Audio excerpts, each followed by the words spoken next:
jet fuel can't melt steel beams. The thing is about that conspiracy, which is so fucking stupid, is sure, but it can weaken them, okay? Here we go. Here we go. It can weaken the structural integrity of steel beams. You fucking morons. Oil was over $135 a barrel. Russia says it could reach $300 a barrel if the sanctions continue. And guess what? American oil companies could help, but they don't. So fuck you, Chevron. Fuck you, Shell, you dumb fuckers. More. Give me more. Their stocks are at all-time Yes. highs. Their stocks fucking rallied because gas is at $6 a barrel. Gas is at $7 a barrel. It's going to go up. Corn Pop. Nothing Corn I Pop. can do about Back it. in the day, Corn Pop could fill up his truck $5 a gallon. I said, hey, bud, why don't you give me a hug? I got to get this guy Trump out of office. People are paying too little for gas. I said, hey, Jack, you want to pay $7? People are texting me did you see the viral news story about the gas station in LA where it had like $7.50 gas? Yeah. People are like, is it really like that? If anyone here is wondering, LA is the strangest place I've ever been. I spent most of my time on the East Coast, and for the most part, it seemed like when you would drive around, you would see gas prices that were all pretty comparable. Yeah. And then I got to LA, and it's fucking bizarre. Yeah. The There ones would that are be- off freeways to Yes. take advantage of people. But not only that, there would still be at least like 30, 40 cent discrepancies among like yeah. ones that are right next to each other. It's very weird. So you can kind of just find the gas station you go to that consistently has cheap prices, and you do that. Yeah.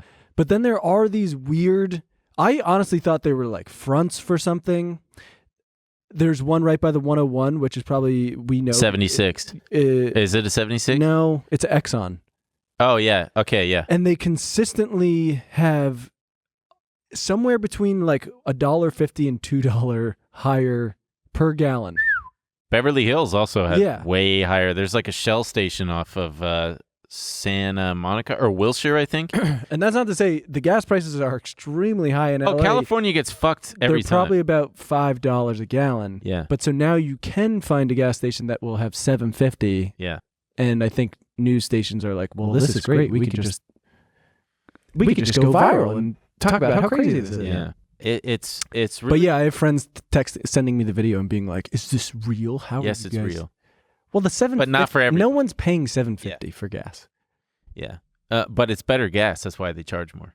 I know. I refuse to get it. It's elite gas. I say, give me the cheap stuff. Yeah. God damn it. It really does. No, piss but me off. what you were saying reminds me of the inflation. It feels a lot like the inflation thing where, everyone's talking about how expensive things are, but yet corporate profits are just like through the fucking roof. Oh yeah. So 'cause- they talk about, they're just passing the cost down to us. Like, this is the way it's going.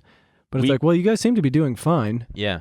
And American companies, we heard, could drill more and get more oil domestically, but it would cost them too much. And like, yeah, you look at Chevron's chart and it's just rallied like 30% over the last month. The CEOs they're gonna get their big packages. Do you need it? You know what really? Do you need it? They do need it. Do you fucking need more?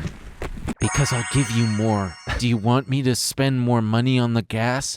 I'll do it. I swear, if it'll make you happy, please. Did you see Stephen Colbert? Colbert? How is it? Colbert. Stephen Colbert. You're saying Colbert. It's Colbert. Yeah, the L's silent.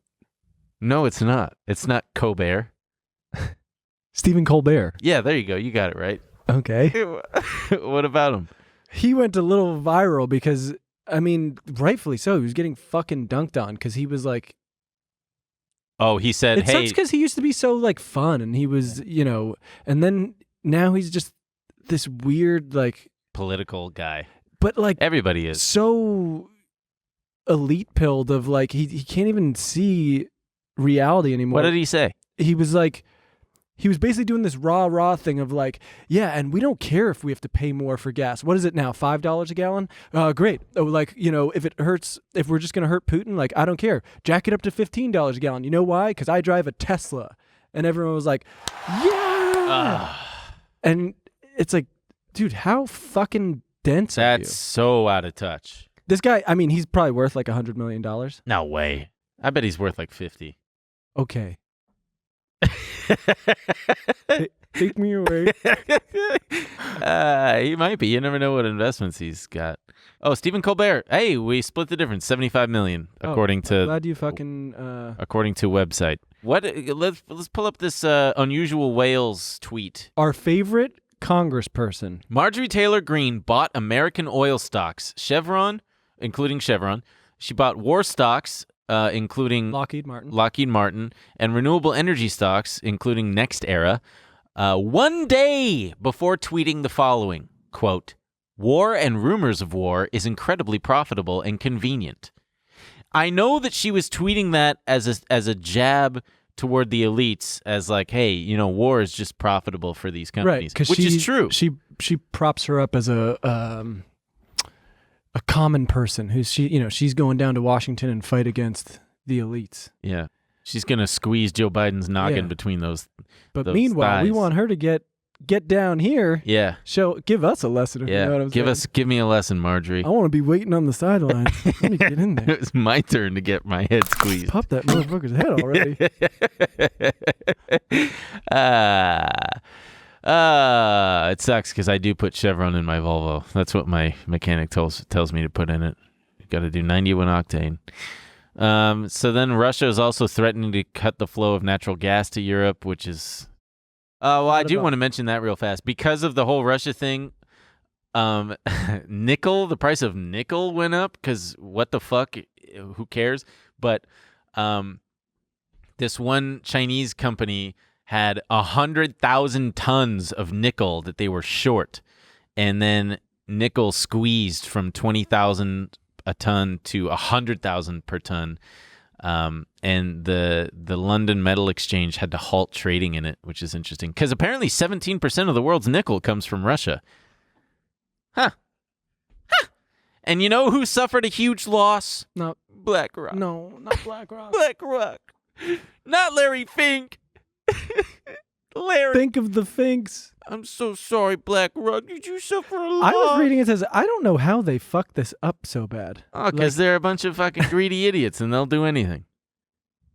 What did they? I don't. It's some frontier fund. Yeah. It's the BlackRock's Emerging Frontiers Fund. One hedge fund team at BlackRock Inc. saw Vladimir Putin's invasion of Ukraine as a chance to buy more of the country's stocks. Ha! Why? Because they thought that it was Like, it was managing $960 million at the end of January, is now down about 7%. Yeah, I guess they thought, hey, this is going Russia was one of the biggest long bets for the hedge fund at the start of February, with 9% of its gross assets invested in the country's shares. After a research trip to the country in January, the document shows Sam Vett, head of the team, told investors that he raised the bet further when the invasion began. Oh, Babu. Sammy boy. I can't what imagine, are you doing? Like, going, oh, this is going to be good. This is going to be good for us. Well, because they thought that it was a temporary blip and that these Russia stocks were going to bounce back. Sure, but like, you have to imagine that the only thing America and the rest of the West is going to do is economic sanctions. Yeah, he's going to continue punishing